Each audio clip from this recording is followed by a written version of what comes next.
Laban na, panibagong araw, panibagong karanasan. Muli nga kaming pumunta dito sa bayan ng San Isidro dahil makiki-birthday kami. Kaya naman, agad-agad na kaming pumunta dito sa barangay ng Pulo. Shoutout naman dyan sa mabait at masipag na kapitan na si Kapitan BRP. Dumiretso na nga kami sa Mountain View Private Resort dahil doon ang venue. Sa totoo lang, nahihiya kaming magpunta sa mga ganitong uri ng birthday yan. Dahil hindi lingid sa aming kaalaman ng mga bigatin ang mga bisita sa ganito. Kasi naman ang may birthday ay Assistant General Manager ng Philippine Charity Sweepstakes Office o ang tinatawag nilang PCSO. Pero dahil kami nga ang team laban na walang hiya-hiya. At saka invited kami ng Vice Mayor.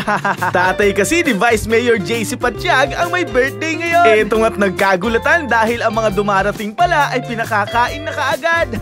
Nagpapasalamat naman kami kay Ma'am Jill dahil inaasikaso niya kami. Shoutout nga pala sa Nora's Catering Services na silang naghahanda ngayon ng mga pagkain. Ilang nga rin ang tumutugon sa mga pangangailangan ng mga bisita. Ilang saglit nga lang habang kumukuha kami ng aming pagkain ay namataan na kami ni Vice Mayor JC Patiag. Ipinakilala niya nga kami sa kanyang mga nag-agandahang bisita. Nang makakuha na nga kami ng aming pagkain ay inihatid na kami ni Ma'am Jill dito sa aming upuan. Hindi naman halata na gutom kami dahil gagabundok ang aming mga pagkain.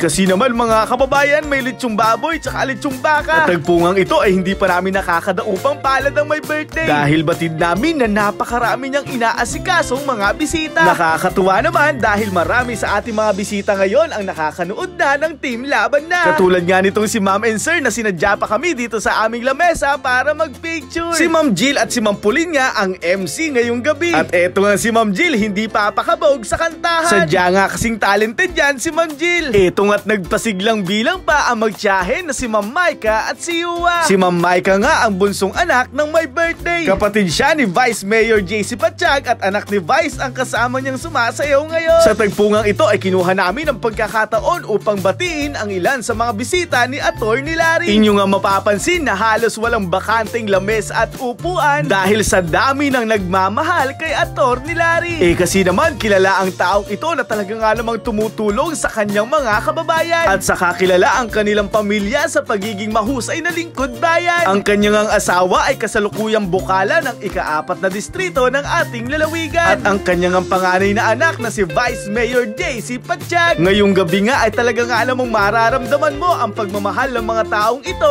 kay Atty. Larry. At kami sa Team Laban na bilang isang Novo Ecijano nakaka-proud na kababayan natin ang Assistant General Manager ng PCSO. Eto nga't namataan na namin ang birthday celebrant. Happy birthday po Atty. Larry. Si Atty. Larry nga ay 58 years old na ngayon. At ang tunay niyang pangalan ay Lauro Atacador Patiag. Dumating na nga ang pagkakataon para magbigay mensahe ang pamilya ni Atty. Larry. Nauna na nga ang kanyang bunso na si Ma'am Maika. Sumunod niya ang pangalawa niyang anak na abogado na rin ngayon. Yan nga ay si Atty. Mike. Katabi nga niya ang kanyang asawa na si Atty. Glyza. Sumunod na nga nagbigay ng mensahe ang panganay na anak ni Atty. Larry. Walang iba kundi ang Vice Alcalde ng bayan ng San Isidro. Walang iba kundi si Vice Mayor JC Patiag. Katabi nga niya dyan ang kanyang may bahay ang napakabait na si Ma'am Heidi. Talaga nga namang hindi matatawaran ang pagmamahal ng mga anak ni Atty. Larry sa kanya. Sumunod niya nagbigay ng mensahe ang misis ni Atty. Larry. Walang iba kundi ang bukala ng ika-4 na distrito. Walang iba kundi ang mahusay na si Bukala Tess Patiag. Nagbigay nga rin ng munting mensahe ang utol ni Atty. Larry na si Sir Ome. At ngayong gabi nga rin ay nakasama natin ang pangalawang punong lalawigan ng Nueva Ecija. Walang iba kundi ang ating mahal na Vice Governor Doc Anthony Uman. Siya nga ay kumpare ni Atty. Larry kaya daw mahalaga ang gabing ito para sa kanya. Nagbigay nga rin ng mensahe ang ama ng bayan ng San Isidro. Walang iba kundi si Mayor Ante Sitinio. Ang sumunod niyang pangyayari ay naghandog ng munting awitin si Atty. Larry kasama ang kanyang dalawang anak. Wala namang makakatalo sa sweetness ng mag-asawa na si Atty. Larry at si Bukala Tess. Nag-alay nga rin ng munting awitin ang ating mahal na Vice Governor. At ang sumunod niyang pangyayari ay tinipon ni Undersecretary Beltran ang lahat ng mga bisita para pasayawin. Wala ngang nakaligtas dahil kahit ang birthday celebrant ay talaga nga namang napasayaw.